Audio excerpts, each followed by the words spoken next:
Good afternoon, everyone. Today, I would like to start by congratulating Congresswoman Marcia Fudge on her nomination by the President-elect to be the next Secretary of Housing and Urban Development. We congratulate her on being chosen for this very important cabinet position, and it's always a good thing to have an Ohioan in the cabinet. Eric, let's go to the slide for today and the data. Today we're reporting 11,738 new cases in Ohio. It's the fourth highest case count to date. We also report 111 deaths reported since yesterday. In addition, we have 452 new hospitalizations, 31 new ICU admissions reported during the past 24 hours. Let's go, Eric, to the top counties. This is the listing of the counties by incidence, number of cases reported in the last 2 weeks. As you will see at the top of the list, there are 11 counties with a case count above 1,000. That means that within the last 2 weeks, 1 out of every 100 people in that county has been diagnosed and tested positive for the virus. So it's a very, very, very high rate. If you go to the bottom of the list, Holmes County, very bottom of the list. However, its case rate is still at 348, which is almost 3.5 times higher than the CDC's threshold for high incidence. So no matter where you live in the state of Ohio, you live in a county that has a very high rate of the COVID spread today. Let's look at our new map for today. Today's advisory system update. We have 5 counties continuing at purple. Those counties are Medina, Portage, Richland, Stark, and Summit. There are 2 new counties on the watch list. Those are Ashland and Guernsey. Noble, Harrison, and Washington are red for the first time ever. They moved from orange because their region flagged indicator number 7, which measures the number of people in the ICU and more specifically in the ICU for COVID-19. We'll hear more about this in just a few minutes from Dr. Vanderhoff. We continue to use this system as an early warning system. However, we are certainly in the middle of the storm now. And my advice to people, while we will continue to show these, it does inform, but the 2 things that you really need to concentrate on is how much spread there is in your community, how much spread there is in your county, and what is going on in the hospitals near you. Those are the two most important things.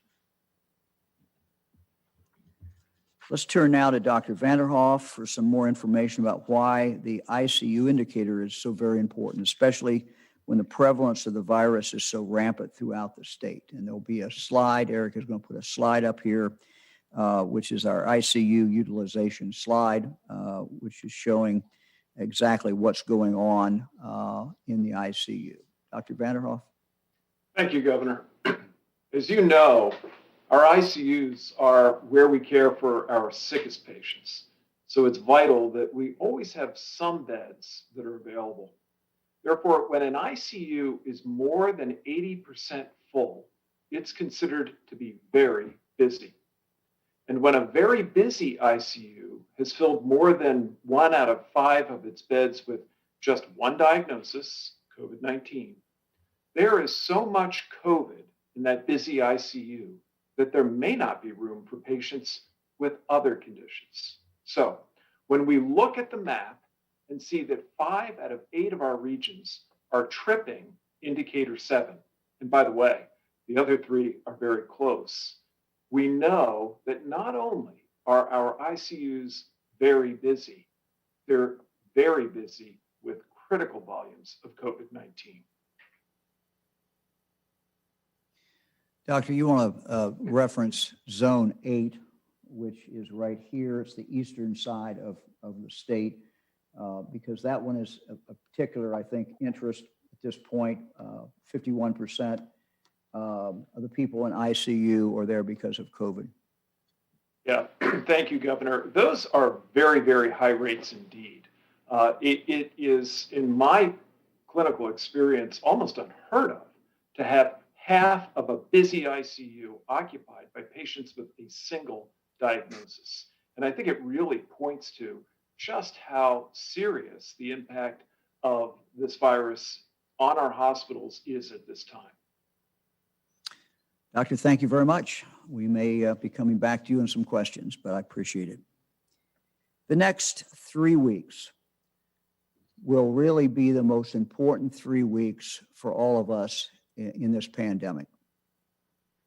We're heading into the biggest holiday season of the year, so much bigger than Thanksgiving. We're doing this while riding the biggest wave of COVID-19 that we've had so far. What each of us does in the next 21 days is really going to set the tone, set us on the path, good or bad, for the next year. Absolutely a crucial period of time. We cannot afford, on the very eve of a safe and effective vaccination, to further overwhelm our hospitals and healthcare providers with a holiday tsunami.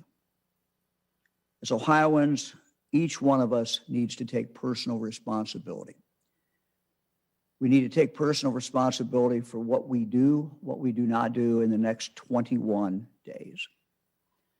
We have an obligation to keep the pandemic from spreading, to keep our family and our friends and ourselves safe. Well, look, I get it. None of this is easy. This is very hard on everyone. Very, very hard. It's human nature. It's baked into our DNA. We're social people. We want to be with friends. We want to be with family. And I fully, fully understand that.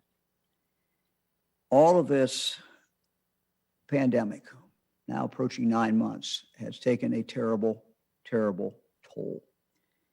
Not just on our physical health, but certainly on our emotional well-being as well.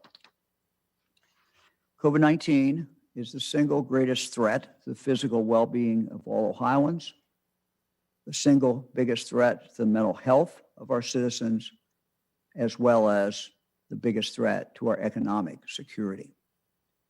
As your governor, I took an oath, and with that oath comes the responsibility that I have to do everything in my power to protect the lives and the well-being of my fellow Ohioans.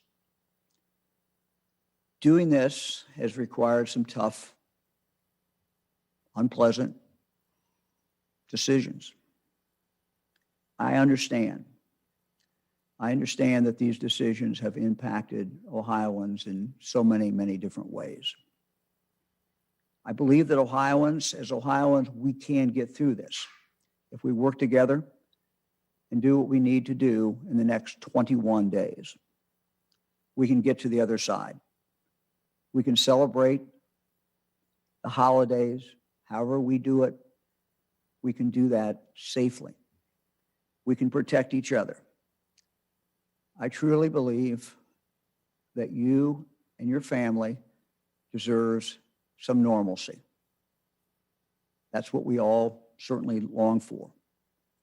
There are things that each of us can do during the next 21 days to help us have some more normal living, but also to do it in a safe way. I am certainly not a medical or science expert, and I've been guided throughout this pandemic by the experts, and I continue to listen to them. I listen to the facts, and I listen to the evidence, and I listen to their conclusions based on those facts, based on that evidence. I've asked for their help and guidance throughout this. In the last week, I've asked for their help and guidance in coming up with a protocol for all Ohioans to follow for the next 21 days. an absolutely crucial period of time. These are steps that are sensible steps that we can all follow and that will allow us to still live our lives. This is about living with this virus, but living with it in a safe way. I've asked 12 doctors to join us today to walk us through the Stay Safe Ohio protocols that the Department of Health is issuing today.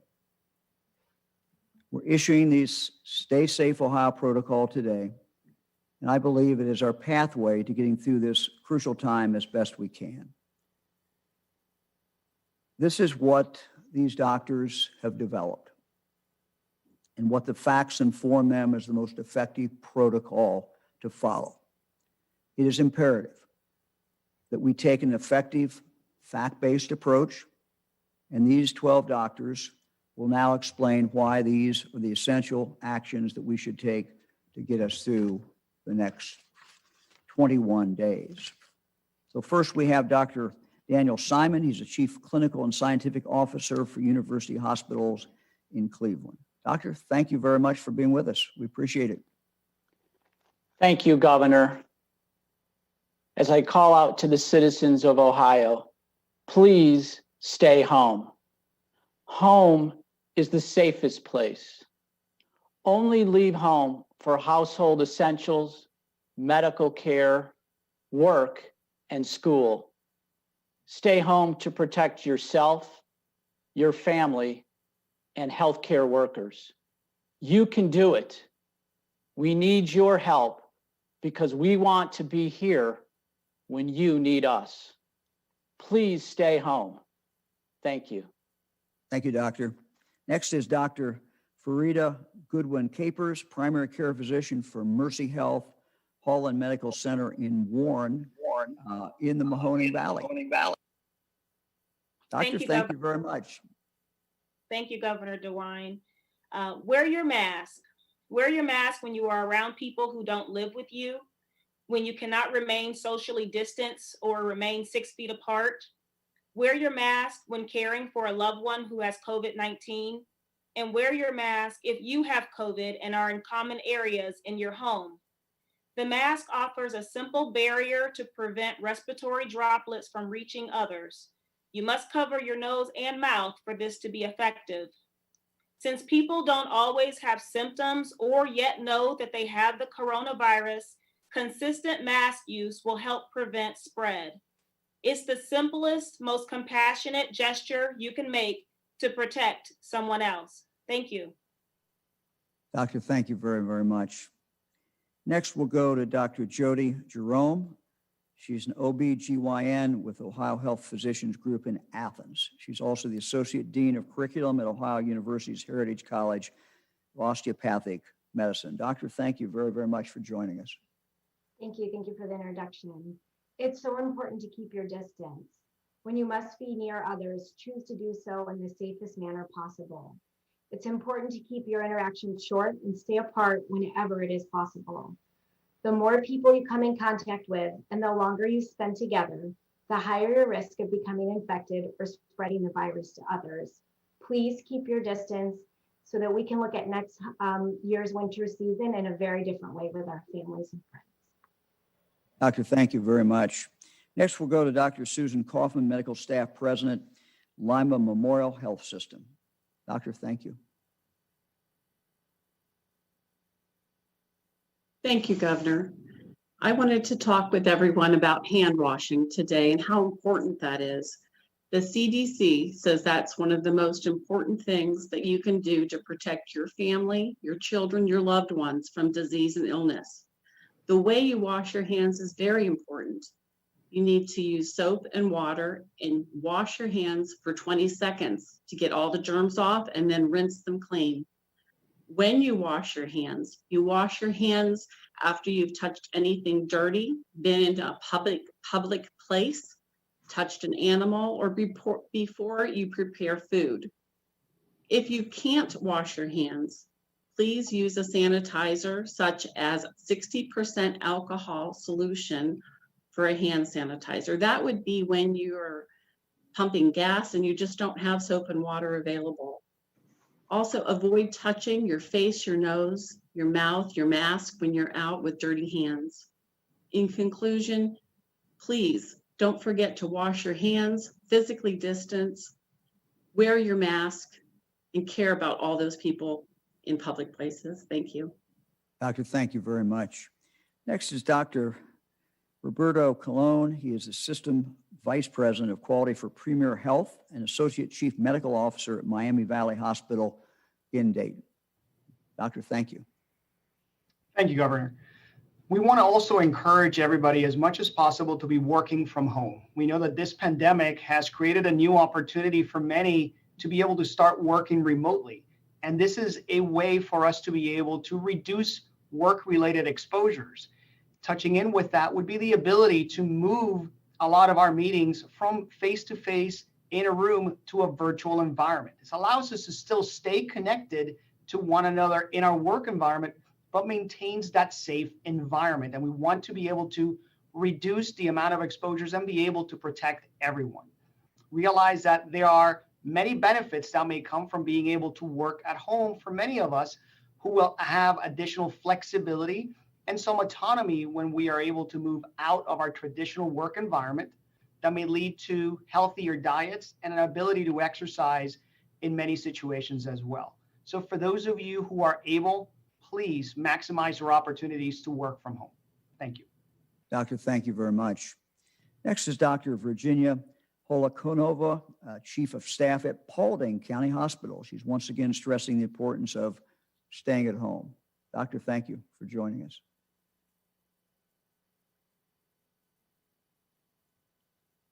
Trying to get Paulding. Sorry for some technical There you go. difficulties. Good afternoon from Paulding County Hospital.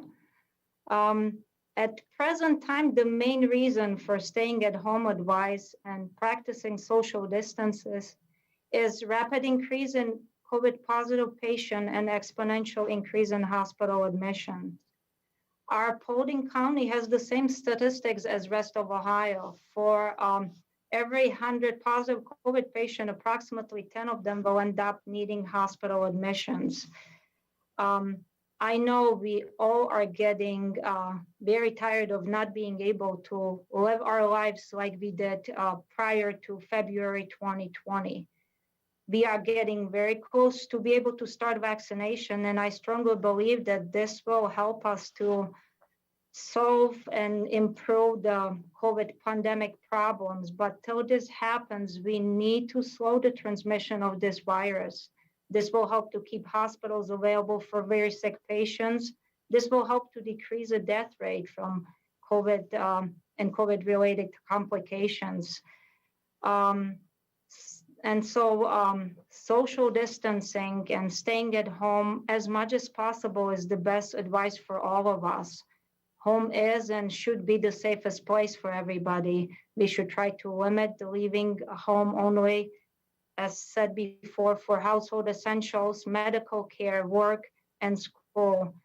We should try to use the drive-through services, pickup services, delivery services to limit face-to-face contacts so we can get through this pandemic safe and we can move on again with our lives as soon as possible. Doctor, thank you very much. We appreciate you being with us today. Next is Dr. Jennifer Wall-Forster. She is the Associate Chief Medical Officer at UC Health in Cincinnati. She's also an Associate Professor in Infectious Disease Physician at UC College of Medicine. Doctor, thank you very much for joining us. Thank you, Governor. As it gets colder here in Ohio, we get closer to so many wonderful holidays. And at its core, the holiday season is about giving of ourselves and caring for one another. What better way to show that you care than by keeping each other safe and healthy? It's obvious to those of us working in hospitals, and unfortunately, it's the sad truth for over 7,000 Ohio families. This is truly a matter of life and death. Each and every single one of us, all of you, have a role to play in saving lives. The lives of our family, our friends, our teachers, our coaches, our neighbors, even people we don't even know, are in our hands. Show your thoughtfulness during the holidays by celebrating small this year.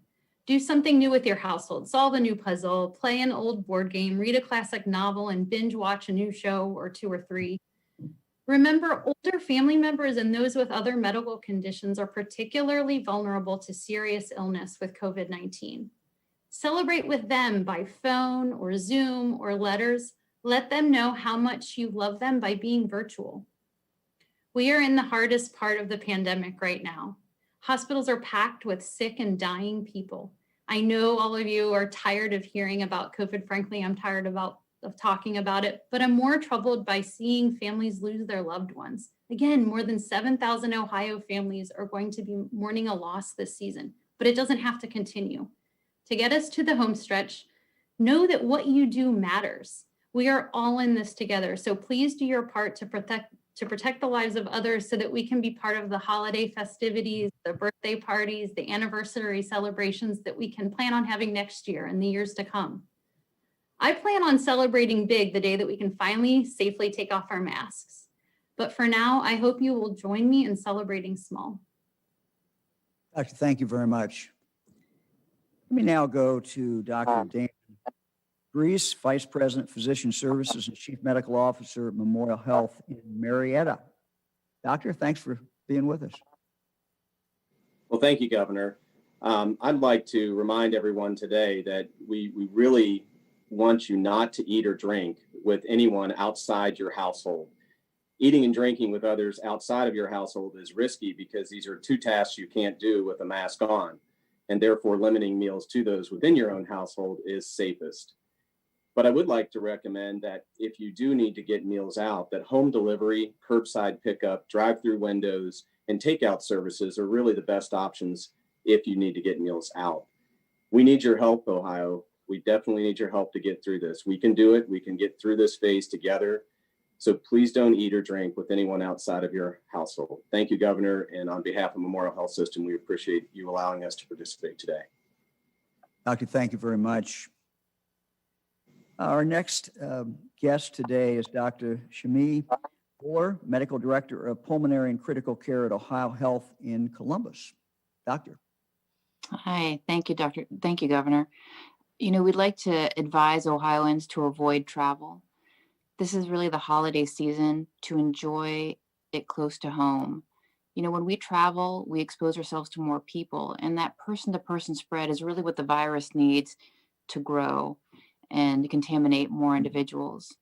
As your healthcare workers, it's important for us to be here for you when you get ill, but it's equally important for us to help you avoid getting ill to begin with and help to eliminate the spread. Doctor, thank you. We appreciate it very, very much. Next is Dr. Brian Kuminski. He is the Vice President of Quality and Patient Safety, an emergency medicine physician for ProMedica in Toledo. Doctor. Thank you very much, Governor. Today I want to appeal to Ohioans when it comes to mass gatherings. Unfortunately, a lot of these clusters that we're seeing involve groups of people getting together, groups of families getting together, things like funerals, things like weddings and other mass gatherings. So it's unfortunate when we see that because we see multiple family members, multiple friends that associate together getting sick at the same time. And most of the cases that we're seeing in the hospital often tie back to these mass gatherings. So we would ask you to do things like postpone them if they can be postponed. If they absolutely must happen, we'd ask you to limit the size of these type of gatherings. Use a virtual platform like we can do in many other aspects of our life. And if they absolutely must happen, please remember those things that we know reduce the spread, the 3 W's that you hear us talking about over and over again. Wear a mask, watch your distance, wash your hands. Those things will help keep us safe, eliminate the transmission. And we really call on Ohioans to support each other through this. We agree that this is difficult. We all feel tempted during the holiday season to get together. And if we can be supportive of one another when we make these decisions, we'll be better off in the long run and better able to get through this all together. Thank you very much. Doctor, thank you very much. Dr. Stacy Meeks is a family practice physician at WVU Medicine, Barnesville Hospital in Belmont County. Doctor, thanks for joining us. Thank you. So as the holiday season comes up, we're asking people to just kind of use common sense when it comes to gatherings. Keep them small, keep them to your close or immediate family, and small social groups. Virtual holiday stuff could be done if possible, especially for the populations that are a little bit more vulnerable this year, or for a family that lives further away, as we ask to limit travel. Also, drive-through light shows, things like that. So you can still enjoy the holiday seasons. We just ask that you try to stay home and keep things small if possible. We've seen a lot of cases, especially where I'm at. We're pretty rural, but we're still seeing a lot of cases. So it's happening in the small communities as well. So just stay safe this holiday season. Doctor, thank you very much. Finally, we have Jennifer Duncan, certified nurse practitioner for Adena Family Medicine and Pediatrics in Jackson County. She will once again talk about a point that we have stressed before, and that's stay at home. Thanks for joining us. Appreciate it. Thank you, Governor. I would just again send out a plea to all Ohioans to please celebrate your Christmas holiday at home this year with just your immediate family.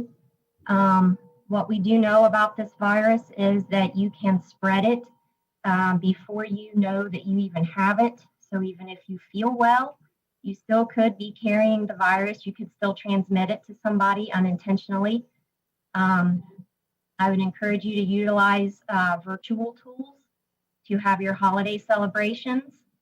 And I would just like to remind everybody that even though it's Christmas time and there is a pandemic, emergencies are still happening every day. People are still having heart attacks, strokes, car accidents, etc. And if our emergency rooms are overwhelmed with COVID-19 patients, it makes it harder for them to take care of you or a loved one if you present to the emergency room with a different type of emergency. So just want to encourage everyone to stay home and stay safe. Thank you. Thank you very much. We want to thank all our medical professionals, all 12 of them who were on here.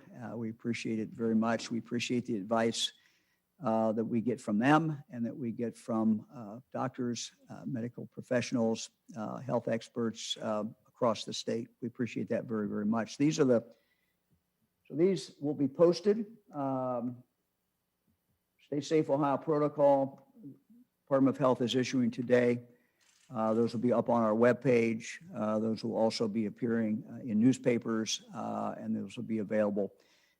These are really the essential things that we're asking people to do in this really crucial upcoming 21 days.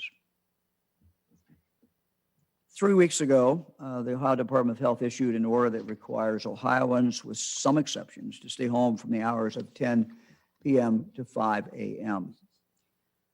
We did this because we needed to relieve pressure on our hospitals, our strained healthcare system. And so in consultation with many experts, with business leaders, we took this approach to encourage Ohioans to reduce their unnecessary contacts with others outside their household and to cut back on social gatherings. We believe that the curfew, along with the enforcement of the mask wearing in retail, was also started about the same time, have had an impact. They've not been able to slow it enough, but they've had an impact. So today, the Ohio Department of Health is extending the curfew order. This curfew order will go until January 2nd, 2021. In the next 21 days, it really is vitally important that all of us do everything we can to slow this virus down. Follow the curfew, follow the 12 steps the doctors told us about. These things are really necessary for us to be able to move forward and to be where we need to be when the new year comes in. The curfew has created a conflict with some of the most highly anticipated events of the year. The Columbus Crew MLS championship game on Saturday, Monday night's football with the Browns versus Ravens, then Bengals later versus the Steelers, and the anticipation of the University of Cincinnati Bearcats hosting their conference championship football game. The start times for these games are dictated by national television contracts, and as a result, the games will not be finished until after that 10 p.m. curfew. The Ohio Department of Health is issuing a variance for this curfew for these 4 specific events. These events have run consistently with the protocols that we're asking all Ohioans to follow. Spectators at these events wear a mask. They are socially distanced. There's added safety that they are in a large venue and that they are held outside. Now, to be really honest and frank, the biggest threat from these games is not what goes on inside the stadium. Biggest threat is from those who have an urge to gather with friends, with people outside their own household. And candidly, that is what we think the biggest threat is. The biggest risk from these games is not the spectators who will be attending the games and who will be following the safety protocols, but from other fans not attending the game in person who may have that urge to gather with friends to watch these games inside without following the mask and the social distancing protocol. And frankly, that is where our biggest worry is. So to those who might be thinking about gathering with friends outside their household to watch these games, we would just ask you to please rethink that. I know the importance of sports, and it's important to be able to continue to do things, whether it's sports or other things, to keep our morale up. Sporting events are important to many, especially in a sports-loving state like Ohio. But I ask that you enjoy these events responsibly. So please don't gather inside with people from outside your household and increase the spread of the virus or the risk of the spreading the virus. Let me now go to the Lieutenant Governor. Thank you, Governor. I know that we've talked a lot. It was great to have all the medical professionals on to talk about the path forward, and how if we follow those things, that we're likely going to be a lot better off 21 days from now. I will say that I know that doing weekly calls with the Ohio Restaurant Association, that's an industry that has been hit hard by the coronavirus protocols and restrictions, and just the desire for people to be safe. And what they have asked is that we remind folks that we want these restaurants to be around when we get through this. This is going to be a tough couple of winter months for them. So, reminders, you can get carry out. You can pick up food from these restaurants, or maybe even buy a gift card for someone's stocking this year. All of these things can help our restaurants get through this and also keep us safe. And the Ohio Restaurant Association has been doing their best to promote a campaign of Dine Safe across Ohio. And these are just some things to think about as we head into the holiday season when we're at home, that we can order out from these restaurants and help them and keep ourselves safe. And then the second thing that I'd like to bring out, raise today, is something that has occurred in Ohio over the last couple of weeks. We've had some significant announcements that I know sometimes don't really show up in a lot of people's consciences, but two things that have happened that I'd like to highlight. First, the company Waymo. What is Waymo? Waymo is a self-driving car technology company that was created by Google. They picked the Transportation Research Center in East Liberty, Ohio, to develop proprietary technologies to advance their Waymo driver self-driving system and their driverless Class 8 truck, which we have, I think, pictures of those available right here. These are experimental technologies for self-driving automobiles. And this is a big win for Ohio. This is a big win because it's the first time Waymo has established a permanent presence at a third-party test site, and we're excited about that. This follows announcements by other major companies that are doing testing at the Transportation Research Center. Very important. And then this morning, we were on a virtual ribbon cutting where we welcome visitors from around the globe to Springfield, Ohio, at least virtually to Springfield, Ohio, to take advantage as we watched a couple companies make announcements that they're going to come to Springfield to take advantage of the Ohio Department of Transportation Sky Vision capabilities and the Ohio UAS, the Unmanned Aircraft Systems simulator and charging facilities there. These two new companies set up operations in Springfield location, Beta Technologies and Joby Aviation. And I want to show you a photo here of what we're talking about. We talk about these new air taxi and new self-mobility technologies. What are we talking about? Essentially flying cars. And that's what, we refer to them as. They're essentially flying cars that are the latest innovations in transportation. And I know, Governor, that you will appreciate this, that this is just right up the road. This operation in Springfield, Ohio is right up the road from where over 100 years ago, the Wright brothers tested their new aircraft at the facility there at Huffman Prairie. Why do I raise this? Because we are hopeful that we're going to use these protocols that we talked about to get through 2020. We're going to get the vaccine out there, and 2021 is going to be a year of recovery. And these investments that have been made in the past in Ohio have attracted this research, innovation, talent, and infrastructure to our state. And this can really be an important part of the foundation for our economic recovery in 2021. And we really welcome these new investments from companies who are outside of Ohio, who are bringing their investments to Ohio to start brand new innovations, brand new companies, brand new technologies that we hope will benefit Ohioans for generations to come. So, Governor, a little bit of optimism as we head toward 2021, and I wanted to make sure everybody was aware of those new announcements and investments. Thanks, Governor. Well, that's great news. Thank you very much, Lieutenant Governor, and we'll now go to questions. Governor, first question today is from Laura Hancock at cleveland.com. Hi, Governor. Sure. One of your physicians had said that we shouldn't eat or drink with people outside of our households.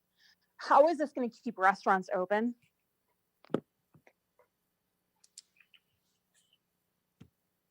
You can sit at a table, and if you're with people in your household, the restaurants already are providing a distance separation.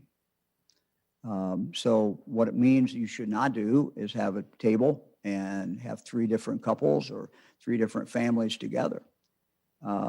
So, that's it. It's pretty basic. There's nothing in this 10 things that we've listed that is fundamentally new, but it's putting them together in one place so that people can look at them and see this is what, to be safe, to live with this virus until we're able to wipe it off the map. These are things that we need to be doing to stay safe. So it's consistent. It's not consistent with a bunch of people from different families or different households coming together and sitting at one table at a restaurant, but it is consistent with sitting at a table with people from your family, people who live in your household. Next question is from Scott Hallis at the Xenia Daily Gazette. Hi, Governor. How are you?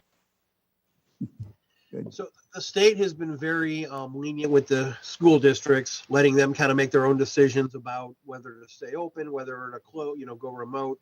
And a lot of them are doing that in consultation with the local health departments. Do the county departments of health actually have authority to just go in and say, okay, we don't like the numbers, you guys have to go remote, or you have to go fully virtual or some hybrid form? Do they have that authority? Well, I think every school district is listening to to their local Department of Health, and I would advise them to listen to them. I think that depends, Scott, on whether it's an order, a health order, or a health advisory. Health advisory, people need to factor that in and listen to it and understand what the health department's saying. The local health department, if it's a health order, it becomes an order, and it is that. Next question is from Karen Kassler at Ohio Public Radio and Television. Hey, Karen. Hi, Governor, how are you? Good. I wanted to ask about the federal funding that you've asked for from the CARES Act and future federal funding, would that funding potentially change the way that you handle maybe future or health orders, maybe even future shutdowns, if you knew that there was funding coming along that would help some of those businesses? Yes, it might. Yeah, it might. I mean, you got to look at all the facts. You got to look at what all the ramifications are from everything that you do. So I don't know that, Karen, I don't know if it will impact anything. I don't know, we don't even know at this point what's in a bill, what bill will be passed. We keep praying that there will be a bill and that will be passed. And I stay in touch with Senator Brown, Senator Portman, and the other members of the congressional delegation. But yeah, it could impact that. What we have now is a situation where, without a new bill, and let me just say that the bill that was passed in the spring by Congress has done a phenomenal amount of good, not just from a health point of view, not just from the point of view of being able to trace and be able to test, but it's done a lot of good in getting money directly into the economy, keeping people who are unemployed, keeping their unemployment up, and being able to give money to businesses so they can continue to employ people. So we're now moving forward into the most crucial time we have without that safety net, and we need it. So we hope Congress passes something. Next question is from Randy Ludlow at the Columbus Dispatch. Hey, Randy. Good afternoon, Governor. Obviously, we're at the point where we're nearing the distribution of vaccines. Do you still expect shipments next week? And how soon do we start getting needles in arms among healthcare workers and long-term care residents and workers? Yeah, good question, Randy. We don't know exactly. We have to wait for approval. We have to wait for the federal government to put that green flag out there. Once that green flag is down, we're moving. They've assured us that shipment will be made almost immediately to us, that they're ready to go. What you will see happen first is that where the federal government what they're calling pre-positioning from Pfizer, 10 hospitals. They ask us to pick 10 hospitals. We pick them by contacting hospitals and determining which hospitals could deal with the sub-freeze temperature and have the facilities to do that. So the first thing that will happen is that we'll go to those hospitals. Those hospitals will then, under a protocol that we are about to issue, start vaccinating their healthcare workers in the order of priority, which is those who are who are most at risk. As far as the long-term care, we are operating under a restriction that we cannot start long-term care until the 21st of December. So unless the federal government changes that, we will start vaccinating on the 21st of December. And that, again, will be from the Pfizer shipment. And those shipments will go directly to the 4 drug companies, retail drug companies, that will be administering these to people in congregate care settings, starting with the nursing homes. So that's the best I can tell you as far as the timing. We're anxious to go. We're waiting for the approval, waiting for them to be shipped. Next question is from Alex Ebert at Bloomberg. Thanks for taking our questions, Governor. Alex. Harvard has recently come out with research indicating that putting individuals that have already been infected by COVID-19 toward the back end of the vaccine distribution list could greatly increase the ability to stem the infection rate of the virus, aka folks that have already been infected. If we vaccinate them last, we could do a better job of fighting the virus. Is that something that Ohio intends to do? And if so, how would you go about doing it? Look, I'm going to wait until we have people who analyze that article. That is not what the CDC's recommendations are today. That is not what they're saying. And so I'm sure that article will be debated and discussed, and I'll await what the best experts have to say about it. Next question is from Ben Schwartz at WCPO in Cincinnati. Hey, Ben. Hi, Governor. You said that you believe the state's curfew is working. I'm wondering if you believe the success has been consistent across the whole state. And have you seen any areas near state borders, such as Cincinnati, have any unique struggles in terms of working with a curfew that might not be the same right across the border in, say, Kentucky or Indiana? Yeah, Ben, I really don't know. I don't know that we've seen that difference.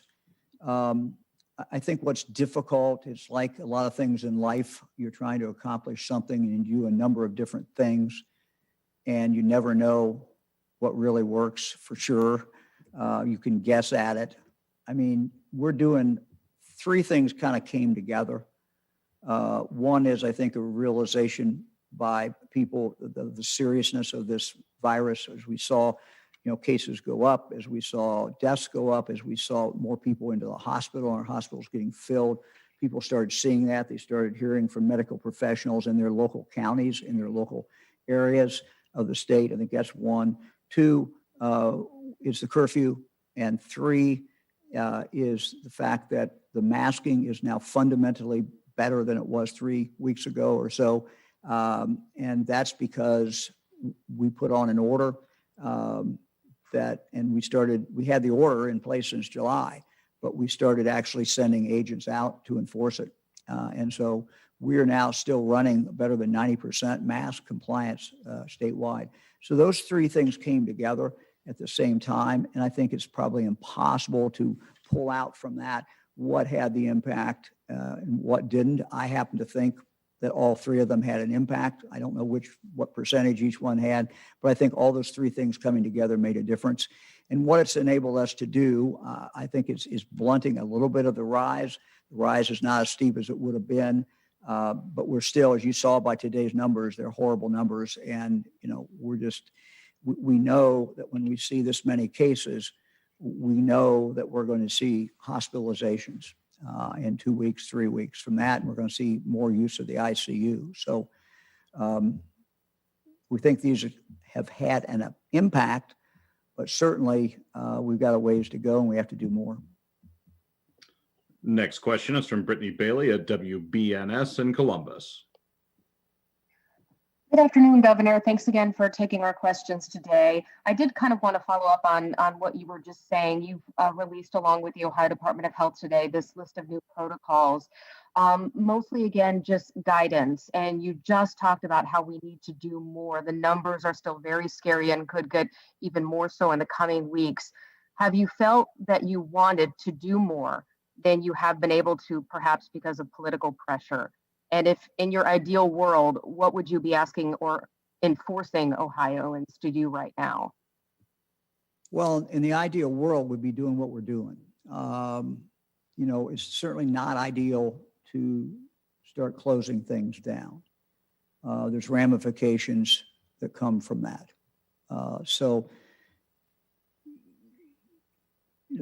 think with the 12 doctors that we had on today, I mean, it's a pretty blunt appeal to people. This is our pathway.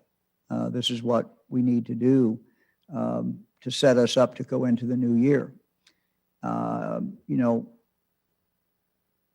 one ever wants to get the COVID, but with help on the way, with the vaccine on the way, what a great, seems to be almost an extra tragedy if someone gets the COVID now and does not survive. When we know that help is right around that corner. In fact, we're starting to see the light coming at us. So that would be the real tragedy. And I hope that that's a great incentive for all of us to say, look, we're going to enjoy Christmas. We're going to celebrate, but we're not going to celebrate the same way because we want to be here for the next Christmas. That's a big incentive, I think. Next question is from Jack Windsor at WMFD in Mansfield. Hey, Jack. Hi, Governor. Two-part question regarding hospital capacity. First, hospital workers are an issue. We're hearing that healthy doctors and nurses, obviously along with the sick, are being quarantined. We've known for almost 10 months there'd be a need for more labor and space now. Both were drastically diminished from early policy decisions. We've known that we'd need to reopen closed wings, utilize temporary units we created in the beginning, and keep caregivers working. So what are hospitals doing about the need for labor in space, and how are you holding their leaders accountable since 94% of Ohioans are masking and 97% social distancing? Second part of the question, you called President Trump early in the pandemic about Battelle and got their technology approved. Would you consider getting on the phone with the president and demanding that federal authorities change protocol on therapeutic drugs that have been shown to deter severe effects of COVID when administered early and get them to people on an outpatient basis? Thank you. Yeah, I'm going to let Dr. Vanderhoff answer those. Doctor, you want to talk a little bit about thank you. hospitals and therapeutics? Yeah, so let me begin first with your question about hospitals. It's a very good question. It's a question that our hospitals and health systems have been looking at from the beginning of the pandemic. You know, early on, the issue really was an issue that related to the space and the supplies that we needed to be able to safely care for patients with COVID-19. And we rapidly responded and stood up a whole variety of capabilities. And the Battelle capability is one of, I think, the great examples. It was an example of incredible innovation in Ohio, and incredible cooperation across the state and across healthcare organizations in the state working with industry, in this case, Battelle. But now, as we've moved forward, you're correct. The issue really is not the space and the stuff.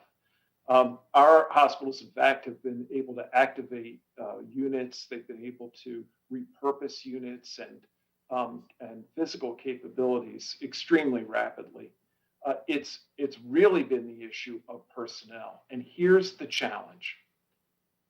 Healthcare personnel are not people you take off the street and put at the bedside. Preparing healthcare providers of all sorts of definitions requires a lot of training, a lot of preparation, certainly more than can be accomplished in a matter of months. Now, organizations across the state from the beginning of this pandemic have been working with educational institutions to accelerate training programs. We've been looking at innovations in terms of safely orienting healthcare providers at the bedside, cutting time off of that by using some innovative models to assure that we do that safely. And I could go on and on. The issue really is about helping to prepare a workforce, but doing it safely as you do it rapidly. In terms of therapeutics, there actually has been quite a bit of work going on in the state looking at how we can take therapeutics that have been clearly demonstrated and approved by the FDA for use in the outpatient arena and applying them there. And I'd point today as the best example to the 2 monoclonal antibody therapies, which are available in Ohio and which are being utilized pretty broadly across the state. Those are therapies that the research has shown very clearly are best suited to the outpatient arena. Some of the other therapies that we're using in the hospital, unfortunately, the research primarily points to their impact on sicker hospitalized patients. And the one thing we've wanted to do is avoid getting ahead of the research. Doctor, thank you very much. Next question is from John Reed at Gongwer News Service. Good afternoon, Governor. Hey, John. This question's for you or Dr. Vanderhoff. With the weather getting colder and people still wanting to gather, I mean, we spent the summer seeing people, visiting friends outside, hanging out in the yard, things like that. We've seen a lot more people on, say, a screened-in porch or in a tent or in a kind of enclosed area outside that might not have great ventilation. As people are coming up with their plans for the holidays, things like that, what should they be looking at for safety? Is just being outside safe enough? Well, I'll take a swipe at that and then let the expert talk about it. But I think ventilation is very important. We've learned more about ventilation. It's basically, I would look at it as the exchange of air.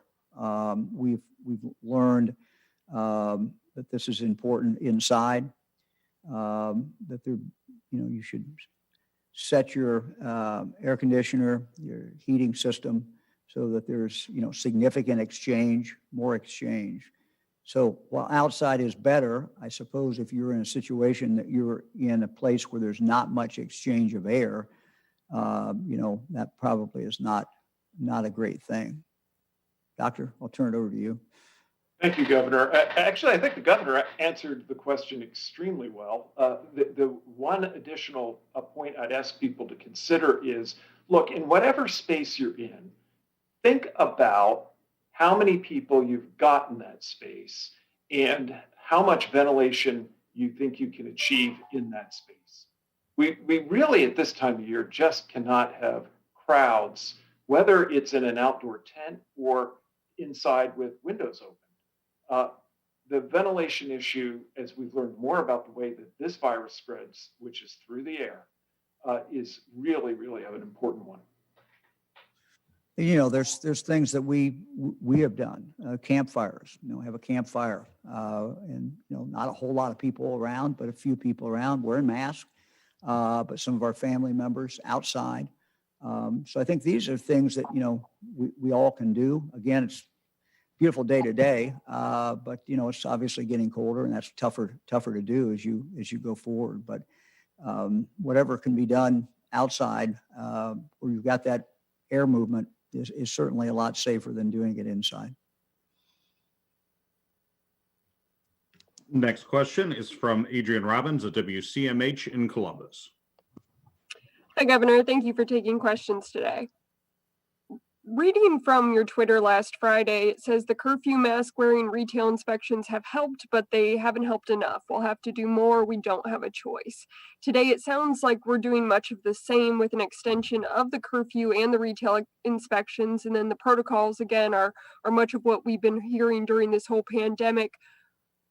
At this point, are any new orders off the table for you? And at what point will we get to a place where we need new orders? Well, I have a lot of faith in the people of the state of Ohio. And if you looked at what happened at Thanksgiving inherently is a gathering of people, and inherently you're going to have more spread. We haven't, all the votes aren't in yet. We don't really know for sure, but, we're sure that there's more spread there. But Ohioans pulled back, at least in driving, by a third. If you drove around some neighborhoods, you saw fewer people gathered together. No scientific data on that, but Ohioans responded to the request and responded to the evidence and the facts. What we're really doing today is saying this next period of time, when we have, the holidays together, where we have the holidays and then Christmas, New Year, for example, and when people are normally gathering together, doing a lot of things, and they're watching football, they're doing other things, that this is inherently a dangerous time. But we also understand there's a real pull, and we want to be able to interact with our family. And so if you look at the things that we put up here, you look at these, these are the best shorthand that we know of, that the medical community knows to achieve what we need to achieve, which is to slow this virus down. If Ohioans did that, if the vast majority of Ohioans would follow this, we will accomplish in the next 21 days what we need to accomplish. I mean, the whole idea of, just take one of them, for example.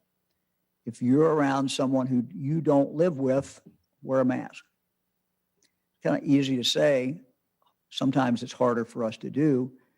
If that's a friend, if that's a neighbor, if that's our brother-in-law, or our mother, sometimes that's harder to do.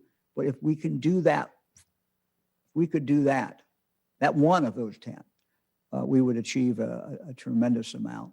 And so, I have confidence that we can do this. And I also know that whatever orders the state issues, ultimately, what each individual does in their own life is more important than any order that anybody can issue. And our job through the doctors that you heard and the other experts who helped us put this together is to get the best information, to put the tools in the hands of Ohioans. And I'm confident that they can take those tools and that my fellow Ohioans will take it and in the next 21 days reach a result that will allow us to be able to open schools back up. We want our schools back open. So that's just one example of what comes after January 1. I get emails. I've got a lot of emails on sports and high school. And get different points of view from even superintendents about it. But everything, it's not just the sports, it's being in class in person, which I think most of us firmly believe is better for students. All of that after the first of the year depends on what we do in the next 21 days. I don't want to be over dramatic, but it's just a fact. If we continue to see these high rates and we continue to see our hospitals fill up, schools will not be able to open. Your kids won't be able to go back to school.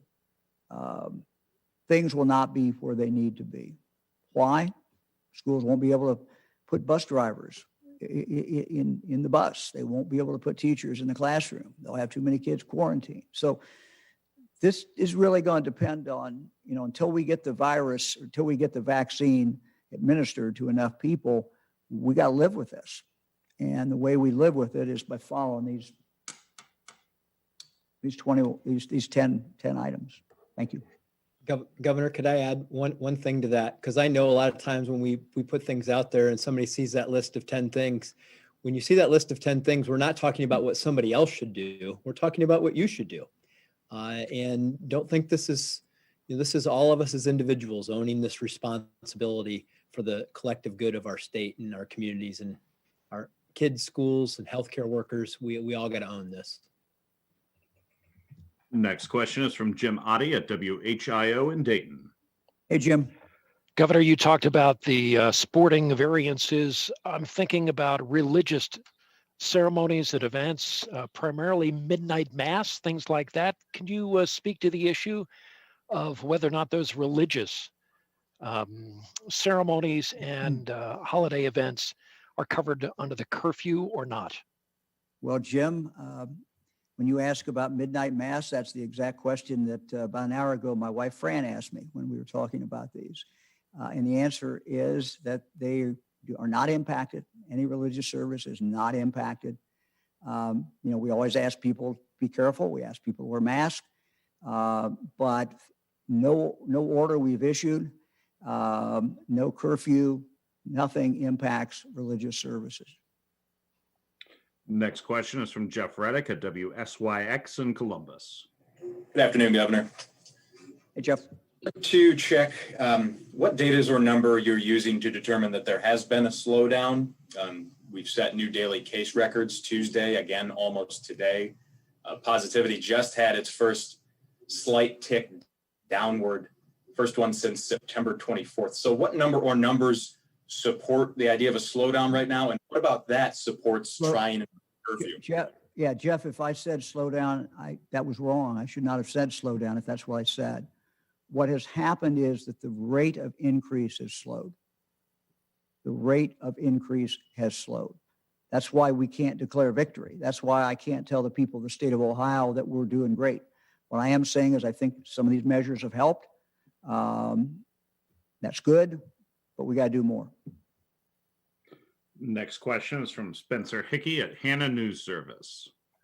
Thank you. Governor, you opened by congratulating Representative Fudge. Can you talk about what the timetable may be for the primary and special election for that seat, especially given the pandemic?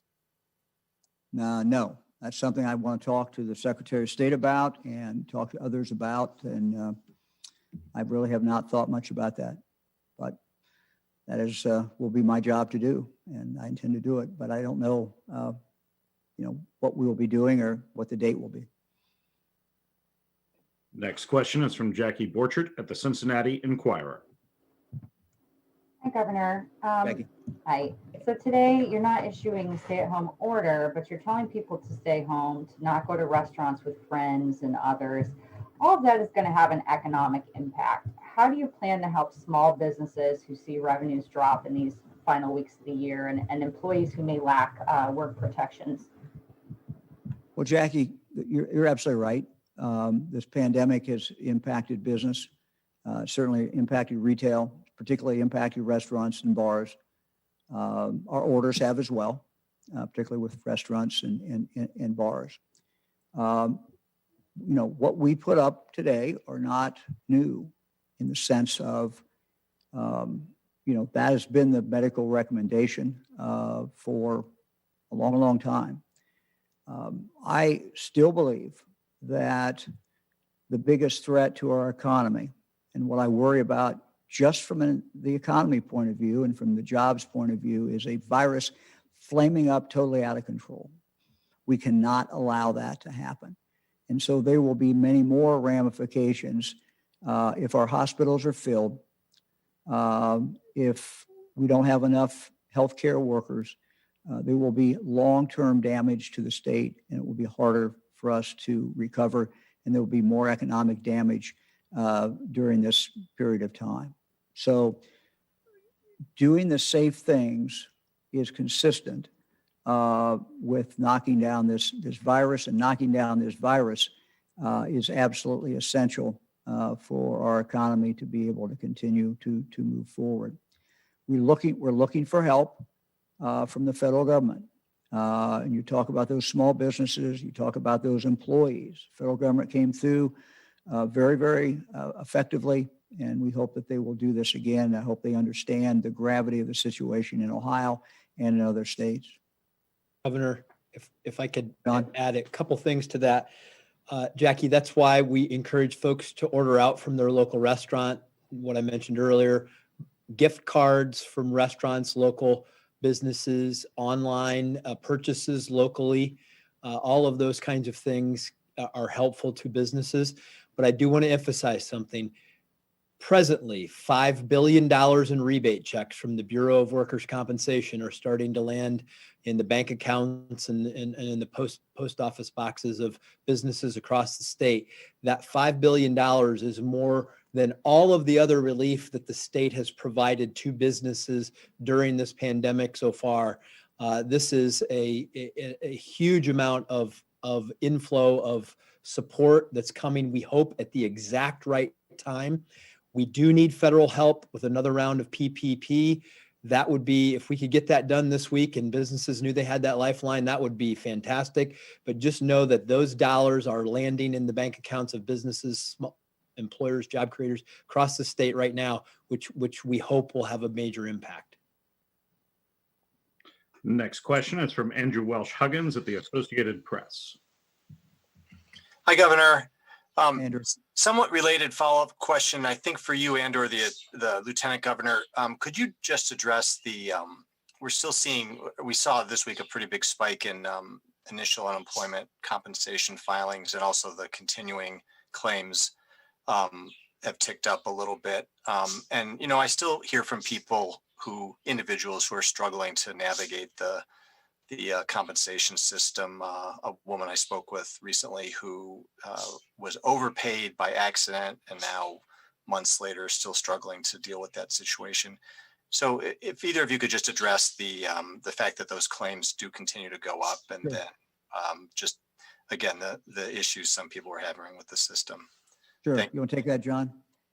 Sure. Thanks, Governor. And Andrew, it's been a challenge all along because of the number of fraudulent claims that are being filed, which has slowed down the processing of people's requests because we have to do the extra due diligence to check those claims to make sure that they're legitimate and we're only paying legitimate claims. So that has been a big factor in the last few months of navigating that system. And I will also make mention of the fact that we've seen overall the unemployment rate go down. A lot of that is not because jobs are being created, it's because people are dropping out of the workforce, because moms might have to stay home to take care of children who are not in school. things like that, which has put a lot of strain on folks. And that's why this has always been a balance for us of trying to account for the health challenges that COVID presents and the economic challenges that COVID present, so that we're getting people the relief that they need. It's why these BWC checks, dividend checks going out, are going to keep businesses open that otherwise would be closed. They're going to stop people from getting laid off that otherwise would have been laid off. And these are the essential pieces of that safety net that we're trying to build, and grow the economic pie at the same time in fighting COVID. So these are the struggles we face. We've upgraded, we've continued to try to upgrade the technology at the unemployment comp system, trying to help people navigate it, trying to prevent the fraudulent claims from occurring. Those are just a list of some of the things that we're looking at and been doing as this pandemic has proceeded. Next question is from Laura Bischoff at the Dayton Daily News. Hey, Laura. Hey, Governor. Could you describe for us what kind of marketing campaign Ohio is going to be doing to convince Ohioans to get vaccinated, especially in the minority community where distrust can run really deep? And also, could you tell us where the 50,000 DRC prisoners, where they will be in line for vaccination? Yeah, I can't tell you the second question. We've really not gotten to beyond A1. But we will be doing that. And as soon as we do that, we certainly will make that public for everyone. That as far as that information, as far as the prisoners. And I'm sorry, the first question was just about marketing the vaccine. Yeah, we are in the process of putting that together. We do have a marketing campaign specifically in regard to African Americans. We have also a general marketing campaign as well. I will say, and I told our team this, I may be proved to be wrong, but while it's important for us to do this in Ohio, I think people will be more influenced, frankly, by what they're reading in the media, by what they're seeing, by what they see when they see a doctor on TV, when they hear what the FDA is doing. The nightly news tonight, what they see in the news tonight when they turn on, or when they pick up the Dayton Daily tomorrow and read the stories about what the FDA is doing today. I think all those things go to people's decision making about whether to take the vaccine. I think a lot of people are taking a wait and see attitude, and that's okay. There's nothing wrong with taking that attitude at this point. I think the transparency at which this process takes place, I think, is important, and that it is available today. People can watch what's going on, is my understanding. I haven't seen it myself, but the people can watch that. So I think it's going to be the cumulative effect. And I think it's also going to be seeing frontline health workers and seeing them get the vaccine. And then, frankly, by the time we get beyond the frontline health workers and people in congregate care settings, we're going to have seen a lot of people have already got it. And I think we should not also forget that a lot of people have already received this vaccine in the trial. And they're basing, a lot of what they're telling us on these people who have gone through this trial, and this is the way it is normally done. So I think it's a work in progress, and I think people will make rational decisions and will process all the information that comes in, and we certainly will be out there talking about it and messaging it as well. Next question is from John London at WLWT in Cincinnati. Hey, John.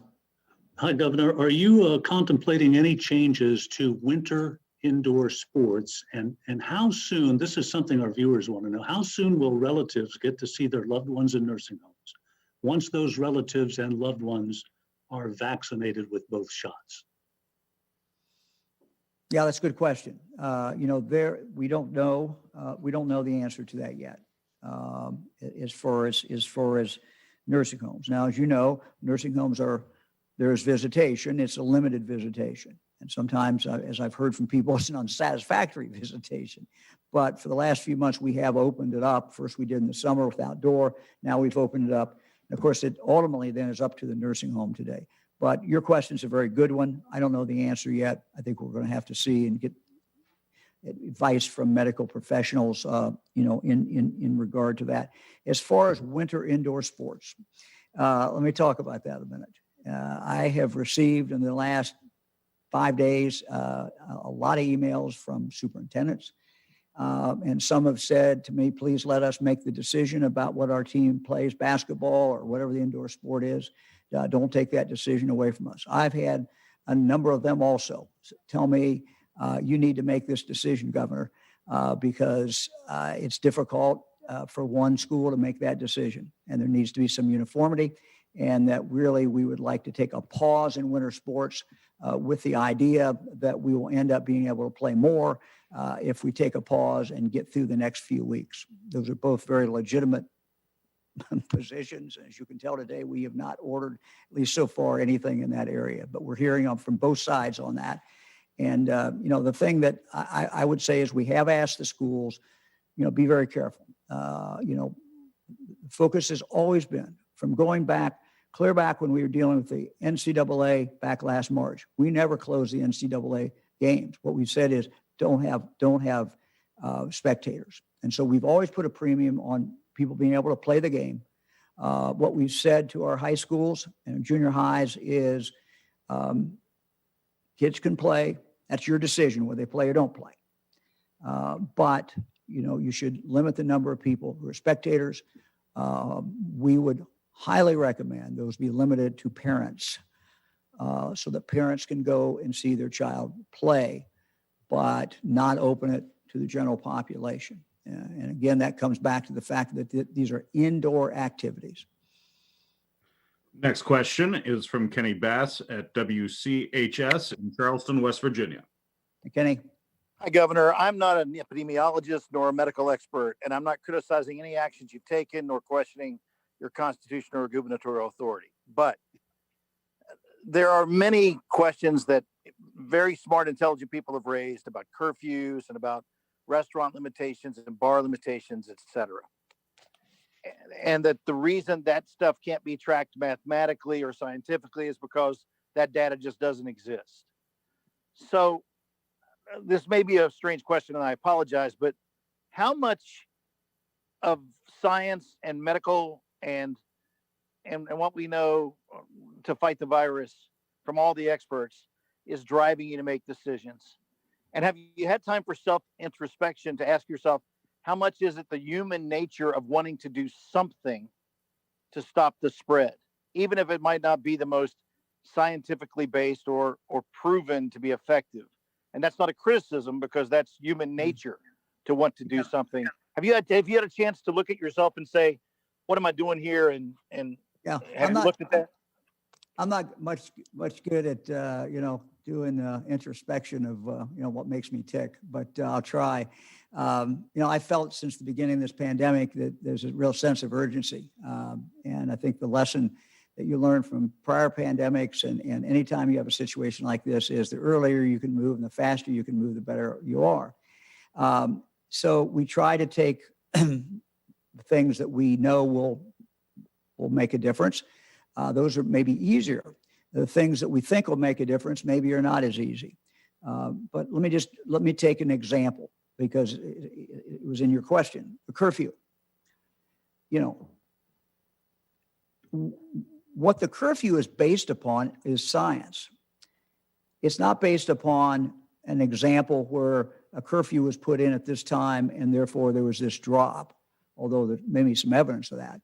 It really goes back to what the doctors tell us, and that is this virus is spread by contact. If you can reduce contact, you're going to statistically reduce the spread of the virus. So if you can cut down on the time that people are out mingling, you're going to knock it down. A prime example is if you look at what happened in March, where that really was it was really, things shut down. And what you saw was dramatic decrease, 50% decrease in ODOT numbers, Ohio Department of Transportation numbers. And so it means just people are moving around less. When they're moving around less, there's less spread. So you set at 10 o'clock. Somebody said, well, what about 9? How about 8? How about 11? Yeah, you could have picked any of those. We were trying to get a balance. And the balance is, to allow people to do some things, to allow businesses to stay open to some point, but also to pick up something and have less contact. And so you make those decisions. There's nothing magical about 10 o'clock other than we knew that would have less contact with people. And that's you make these decisions on the best evidence you can. I also talk every single week to the health directors, and they're not shy. They tell me exactly what's going on in their county. They tell me where they think they're seeing the spread, and I rely a lot on that because they're the ones who are on the ground. They're the ones who are talking to people. They're the ones who have the evidence. And so all of these things kind of get mixed in, and we make decisions that we hope make a difference, but also that does not destroy people's lives in other ways as well. Let me now go to the best part of this last hour and a half. That is my wife, Fran. And one of the things that Fran and I both care about a lot is the problem of food scarcity. I first learned about this problem with my friend Tony Hall many, many years ago. He was a congressman from the Dayton area who was a real champion of this challenge. The challenge continues. During the pandemic, it certainly is, it continues to be a challenge. Fran? So the need certainly is great. And the Ohio Association of Food Banks serves Ohioans in all 88 counties. They are our friends and our neighbors. It's important to note that this year, since the pandemic started, that nearly 3 out of every 10 people served by these food banks has never done this before, has never needed a food pantry before. So today we want to take you to the Mid-Ohio Food Bank, where the Ohio National Guard members are assisting in this effort.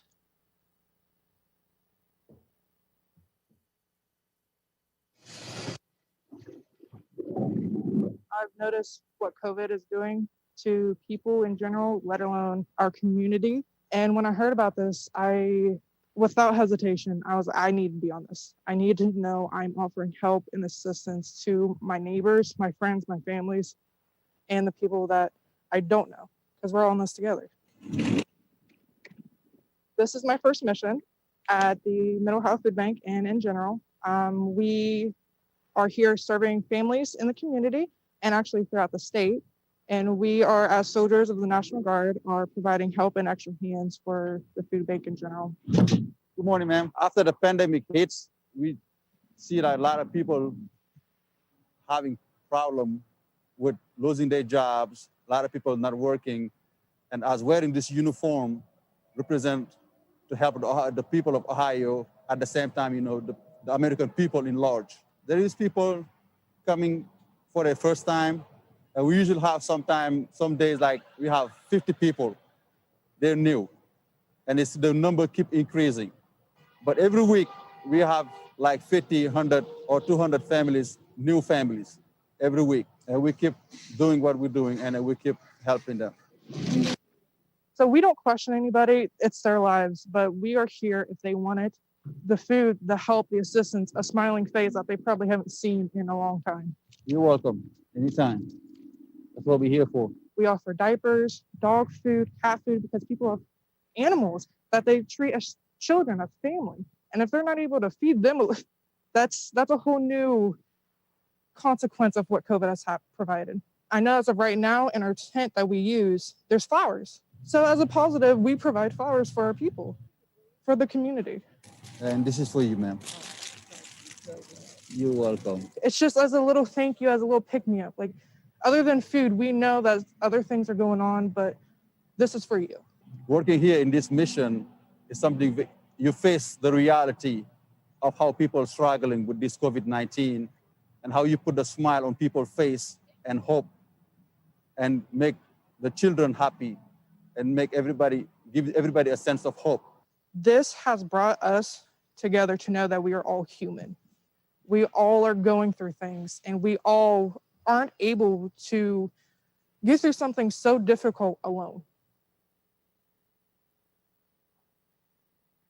We don't have to get through this difficult time alone. You know, Ohioans are both generous and resilient. Since March, the Ohio National Guard has distributed more than 79 million pounds of food around Ohio. So if you need help, or if you can give help, go to ohiofoodbanks.org/coronavirus. There, you can find the closest food bank to receive help, or you can donate specifically to your local food bank, to the people in your very own community. Thank you. Thank you all very much.